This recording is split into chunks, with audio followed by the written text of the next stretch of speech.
Dear students, we already considered Dalton's law of partial pressures. Okay, once again, let us remember what it is.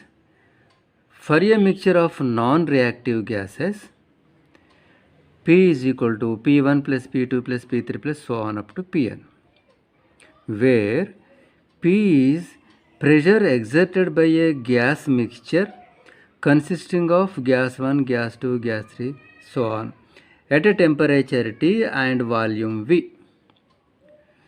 P1. P1 means pressure exerted by gas 1 at same temperature and volume V. And P2 is pressure exerted by gas 2 at same temperature and volume V. And P3 is pressure exerted by gas 3 at same temperature and volume V. So the mixture can consist of any number of gases. But the only condition is the gases must be non-reactive. There should be no reaction within the gases. And the P1, P2, P3, these pressures are called partial pressures. And P is the pressure exerted by the mixture of the non-reactive gases. Now let us express this equation using kinetic theory. See, using kinetic theory,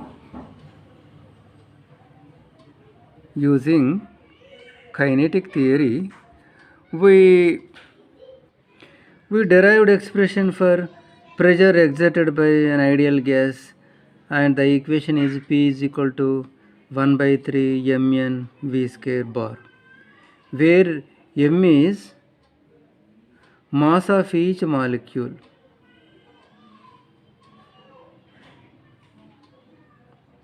n is number density, that is n by v, number density. Number density means number of molecules in unit volume, and this is the mean square velocity.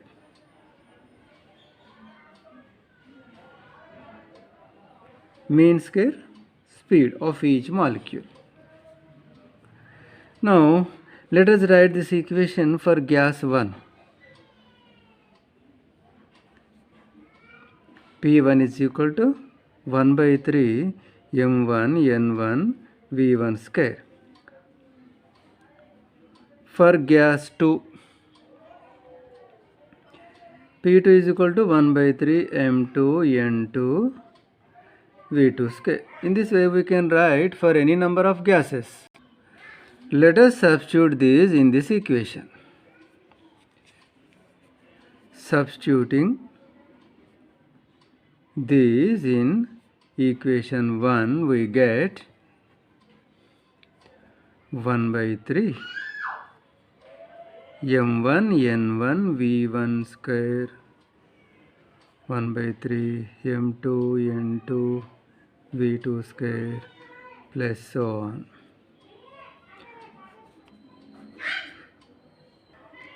Let us multiply and divide by 2. 2 by 3 right outside, 1 by 2 sent inside, half m1 v1 square into n1, half m2 v2 square into n2, so on.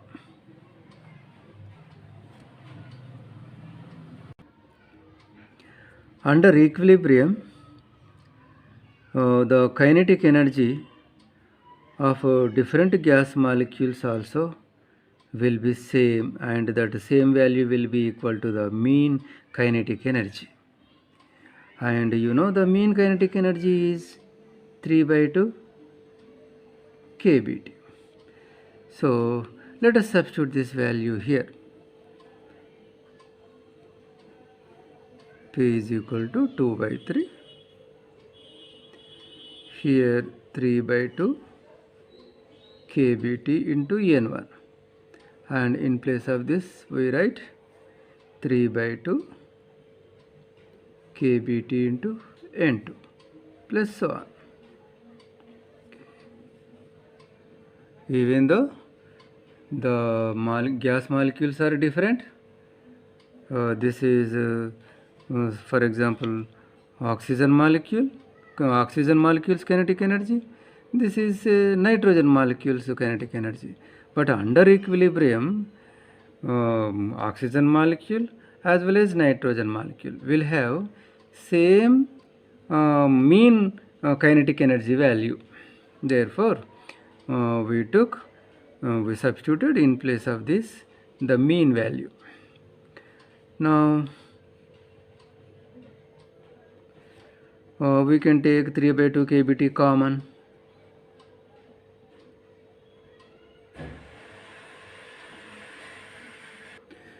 So what is left here? N1 plus N2 plus so on. Here 3 and 3 gets cancelled, here 2 gets cancelled. So we got P is equal to N1 plus N2 plus N3 plus so on multiplied by kBT. So using kinetic theory, this gives Dalton's law of partial pressures.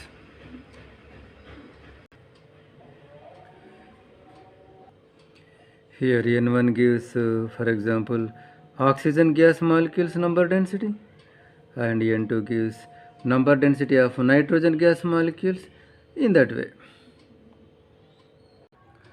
Now let us verify Avogadro hypothesis using kinetic theory. What is Avogadro hypothesis? Equal volumes of all gases under similar conditions of temperature and pressure contain equal number of molecules.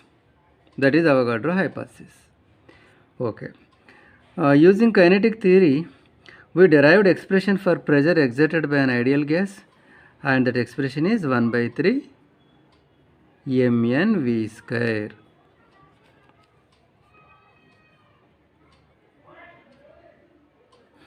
See here, m is mass of each molecule.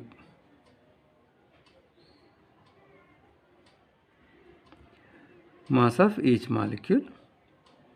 And n means number density.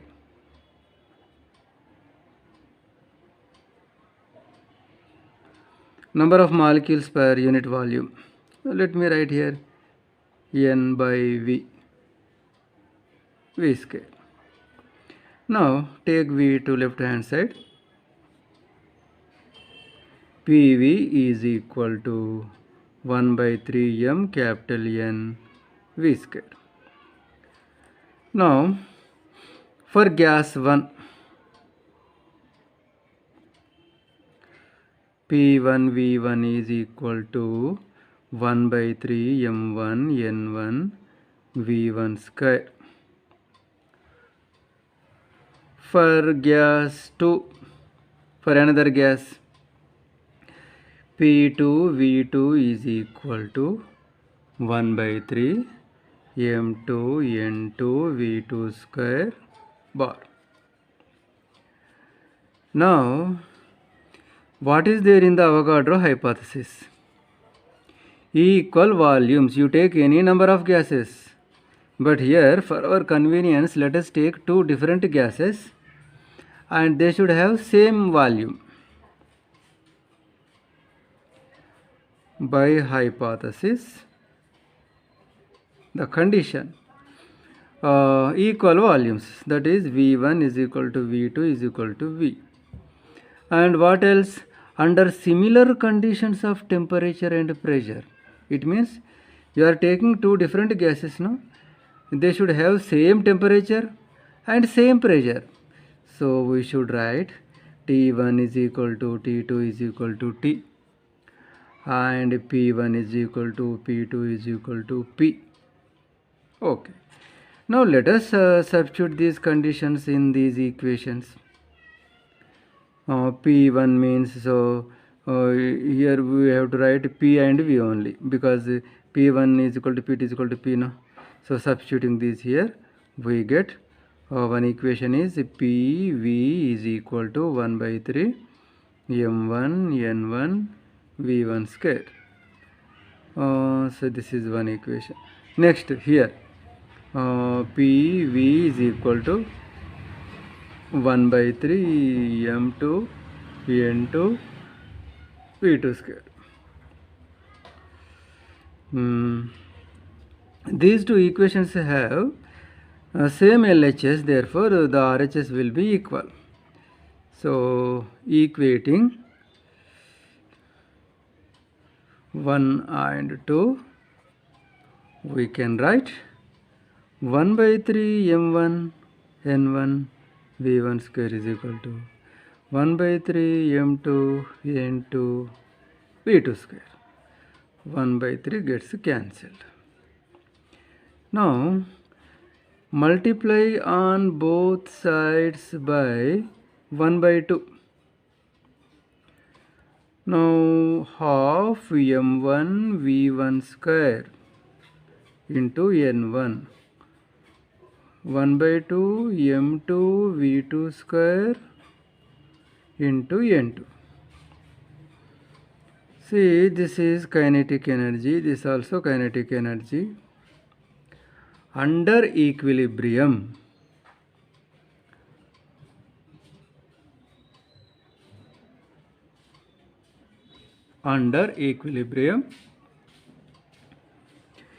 even though these are kinetic energy of different gas molecules, they will have, under equilibrium, they will have same kinetic energy, and that kinetic energy will be equal to mean kinetic energy.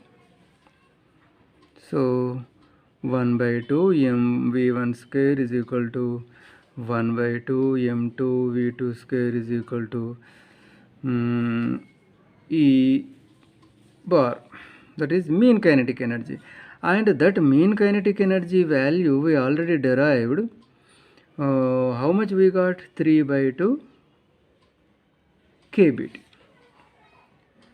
So we can substitute this value in place of this. Okay, let us substitute 3 by 2 kBT. So substituting in equation 3, substituting in 3, we get 3 by 2 kBT into n1. Here 3 by 2 kBT into n2. 3 by 2 kBT, 3 by 2 kBT gets cancelled. So what you got? n1 is equal to n2. See what our Avogadro hypothesis tells. If equal volumes of two different gases taken under similar conditions of temperature and pressure, they should have same number of molecules. See, same, the number of molecules same. So using kinetic theory, we verified the Avogadro hypothesis. Now let us see what physical meaning is assigned to absolute zero by kinetic theory. According to kinetic theory, pressure exerted by an ideal gas is 1 by 3 mn square, or this also can be written as 1 by 3 mn Vrms square. Let this be equation 1, and let me write ideal gas equation.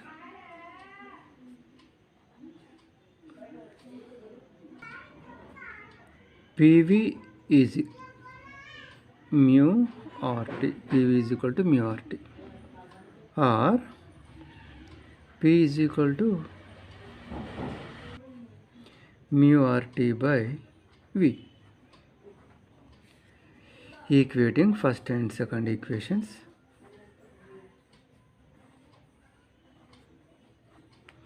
both have same LHS, therefore we can write 1 by 3 mn Vrms square is equal to mu RT by V,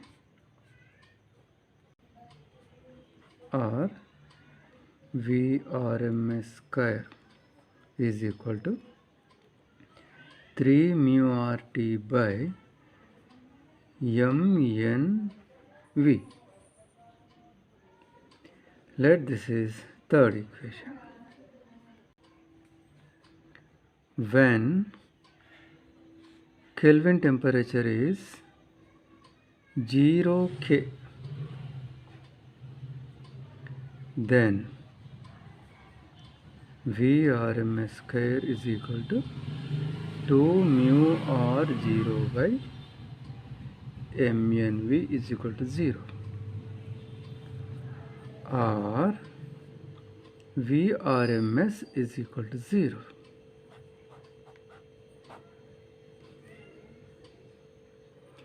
When we substituted capital T is equal to 0 in this expression, we got Vrms is equal to 0.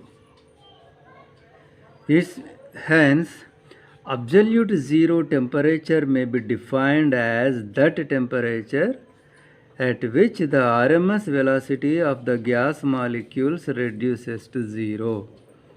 It means molecular motion ceases at absolute zero. This definition holds in case of an ideal gas.